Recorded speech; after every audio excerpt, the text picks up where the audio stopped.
Alrighty, welcome back everybody. It's your main math man, Mr. Shank, coming to you live from Summit Academy. And in this video, working on some exponential growth and decay and setting up some word problems with that. So what we're going to mainly be working on is coming up with what those equations look like. So make sure you're reading through the problem first. So it says this, it says a car was originally purchased in February of 2014 for $23,500. The car depreciates at a rate of 13% every year. Show your work as a logical series of steps, and it has three parts here. But first I want to point out some important details. So we're going to say, okay, we need to use 2014, we're going to use 23,500, keyword depreciates, and then we have that rate of 13%, and so we're going to use that throughout this problem. So we're going to say, let's say for part A, we're going to say, okay, write a function that will represent the value of the car after n years. So what we have to do is we're going to write an equation like this. We're going to say, well, in general, we're going to have a growth or decay equation, I should say, is going to look like this. We're going to say y equals a times 1 plus or minus r to the power n. And so we have the different parts in here. We're going to say y is our total amount, a is our starting amount. Inside the parentheses, we have 1 plus or minus. Again, the plus or minus depends on keywords like depreciates, because if it's growth, it would be plus. If it's decay, it's going to be minus.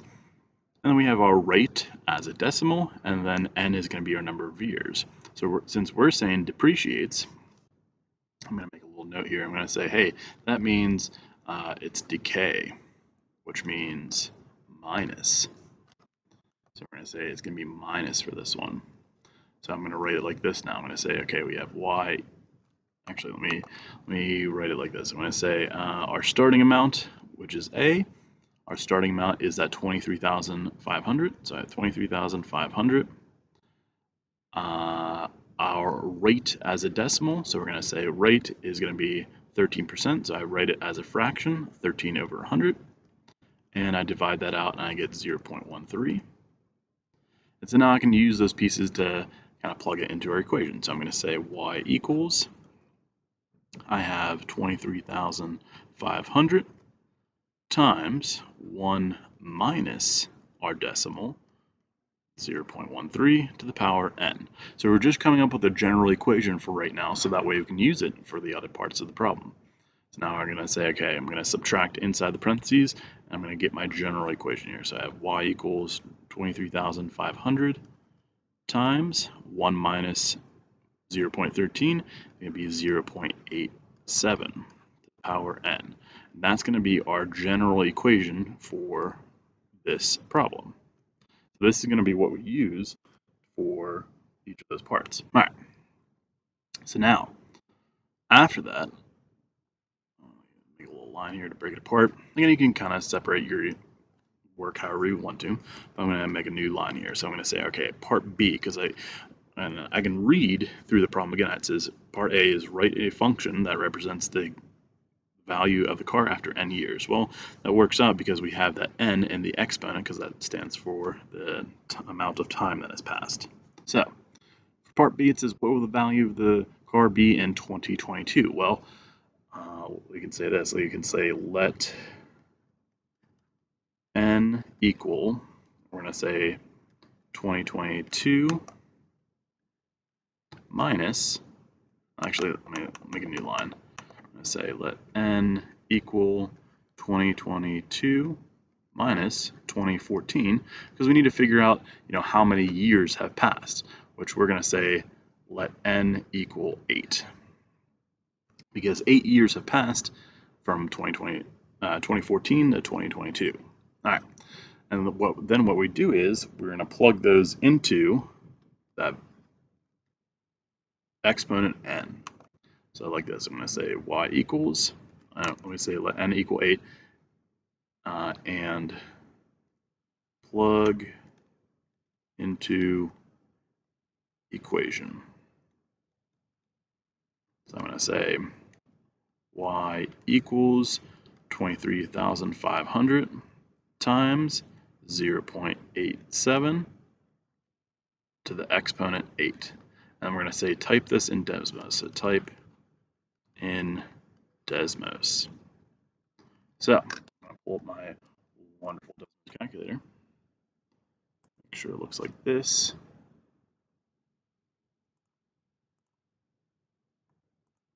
Okay. Let me pull up that equation, let me pull up that calculator. I'm going to type it in now. So I said 23,500 parentheses 0.87 parentheses exponent 8. And again, to get that exponent, I do Shift 6 to move my cursor to the exponent spot. I type in 8, or you can also use the A to the B button to move your exponent.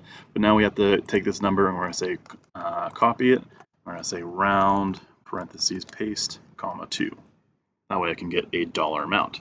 So the value of the car after 8 years, or the value of the car in 2022, is going to be $7,712.97.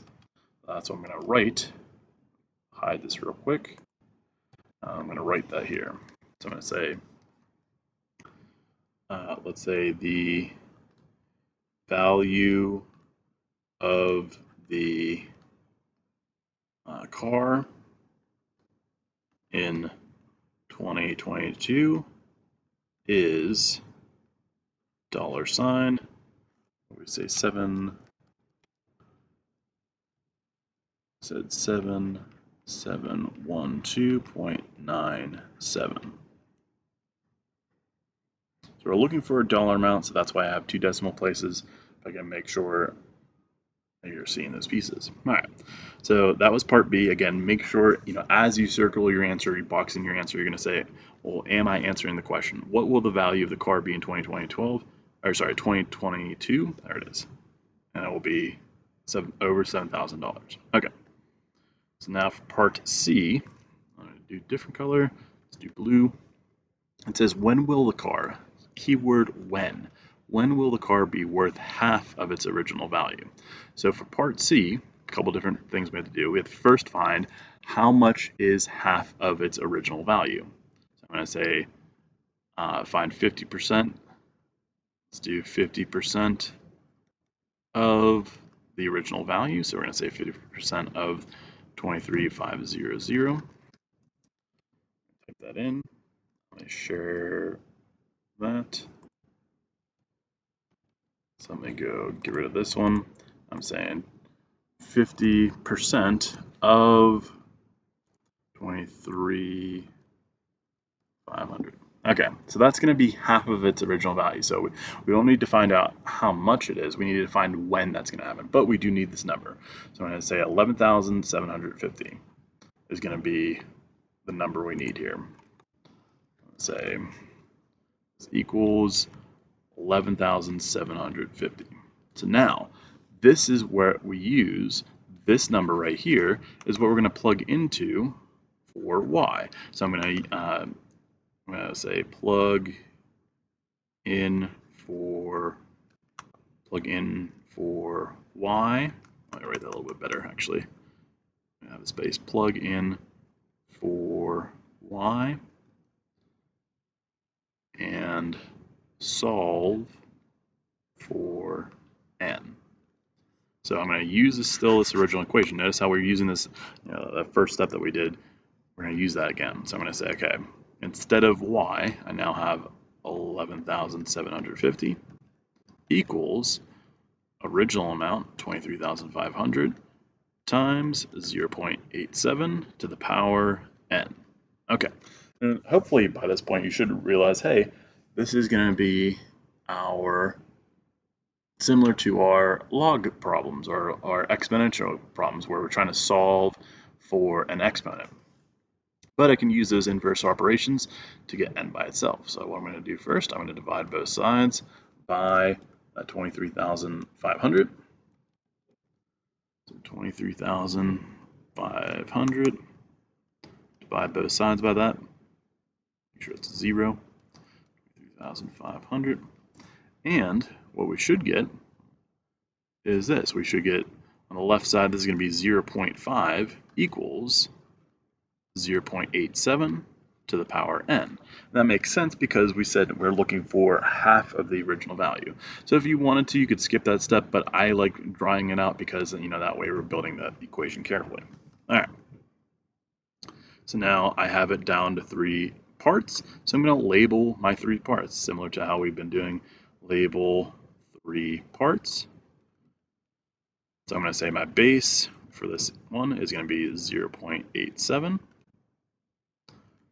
Make sure that's a single decimal place, kind of like that maybe. Yeah.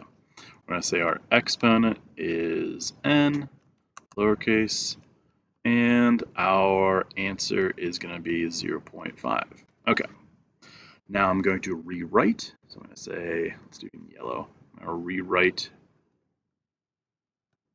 in log form because we have our exponent form, because I don't see a log anywhere, so I know I have to rewrite it. So now we're going to say this. I'm going to say, switch back to blue. I'm going to say log base is 0.87 of 0.5 equals n. So because I have my 3 parts, I rearranged my 3 parts, I rewrote it, and got my new equation. And so this part, I'm going to say this part right here, type in Desmos. So that's exactly what I'm going to do. I'm going to go to my Desmos calculator, type in log, shift minus to get down to the base spot. I'm going to say 0.87, the right arrow key to move over. I say of 0.5. Okay, so what you guys can do is kind of look at this number and say, hey, that number is, again, if you want to, you can round like any of the answers that we get. We're going to say round parentheses paste comma 2. We're going to say, hey, it's about 4.98. Well, let's go back and write that down. So I'm going to say, okay, we found that n.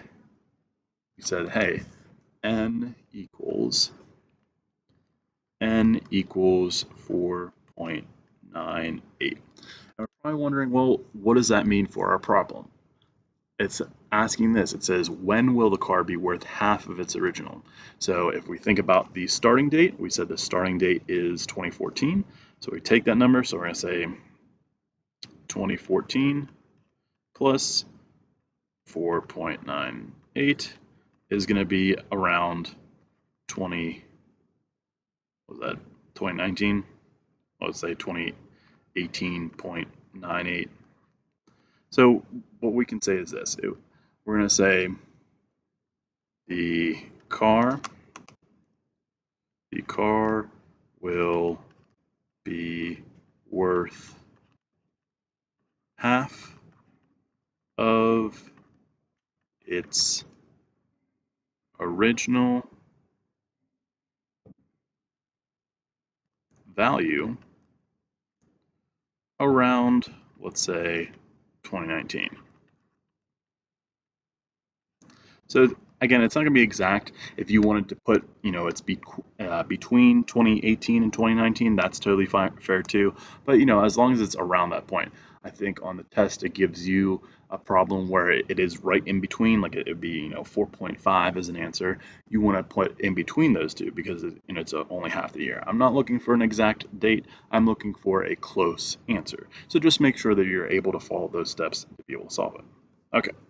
So now on the back side, or on the other side, I should say, next problem, we're going to say for the next part, in 1950, the population of the U.S. was 121 million. 15 years later, in 1965, the population of the U.S. was 153 million. Write a function for the exponential growth of a population in the U.S. using these two amounts. So it says P of 0 equals 121, and P of 15 equals 153. So this kind of tells us what our equation is going to be. We're going to say, hey, I know, I'll use some different colors here. I'm going to say, I know that this number right here is my initial or starting amount because it has that P of 0, meaning it's our y-intercept if you want to think of it like that, but it's that starting amount in the problem as well. And we're saying after 15 years, it's going to be this number. So what we can do is kind of come up with an equation. We're going to say, hey, I know I have to come up with an equation that looks like this. We're going to say P of n equals starting amount. So let's say 121 times x to the power n. And what we're looking for is that x. We have to find out what is inside our parentheses. There could be several steps that go along with it. But we start here because we have our initial amount. Now, what we can say is this. Let's put in our values that we know. So we said that after 15 years, it's 153. So we have to know that this. We have to say, let's do purple. We have to say that, hey, this number right here is n because it's after 15 years. Say it like this. After 15 years later, so it's going to be n. So now, where this is P of n. So we're saying after 15, it's going to be this amount. So we need to plug that into our equation here. So we're going to say 153 is equal to, I'm going to try to rewrite that a little bit better. Say 153 equals 121 times x to the power 15. So we have most of our equation just by knowing these two pieces of information. We said that this is our starting amount. We said this is going to be 15 years, which after 15 years, it gives you this number. Okay. So now what we can do is this. I need to get this set up. Again, it's similar to problems that we had before with the log and exponent, but I'll show you how to do it. So what I'm going to do is I'm going to divide both sides by 121, but instead of giving a decimal, I'm just going to say leave it as a fraction. So I'm going to say this. I'm going to say leave it as a fraction. So I'm going to say this. I have 153 divided by 121 equals x to the 15th power. Okay. You're probably wondering, how in the world do I get this answer? Well, if you think about it like this, if we said we have x squared equals 9, we would take the square root of both sides. What you don't see, though, is there's actually a 2 inside that little radical symbol. And we would say our answer, x equals 3. What we could do, same idea, if we have x to the third power equals, let's say, 27, we would take the third root. Because our exponent is 3, we can't take a square root because that wouldn't get us our answer. So we would take the third root because our exponent is 3. This works out, so whatever exponent you have equals a number. We're going to say whatever exponent you have, that's what you have to do. You have to take the nth root. You have to take the nth root of both sides. So if you're looking at this problem, you're going to say, hey, that's going to be my exponent is 15. So what I have to do is I have to go to my wonderful calculator. So I'm going to say this. Let me type it in like this. I'm going to say, go to Desmos. You're going to say functions. Scroll to bottom. And find this button. Looks like a radical symbol with an n in it. So I'm going to do exactly that. So I'm going to pull up Desmos. Hey, what's up? All right, so I'm going to type it in. I'm going to say go to functions, scroll the whole way down, find the button, which it looks like this, and with the radical symbol.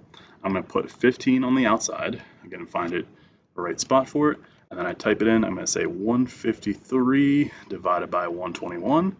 I'm going to take this number and round comma 2. So copy, round, paste, comma 2. And that's what's going to go inside our parentheses. So when I rewrite my equation, it's going to look something like this. I'm going to say, okay, I'm going to say x is approximately 1.02. I can't write that as my answer because I have to write a general equation, which we're going to plug it in right there. So I'm going to say P of n, I'm going to try that again, P of n equals 121 times 1.02 to the power n. And this makes sense because inside the parentheses is a number that's greater than 1, and we said it's growth, so we know it works out. Again, be sure to ask questions, make sure you're typing in Desmos as I show you, and as always, super slam that subscribe button.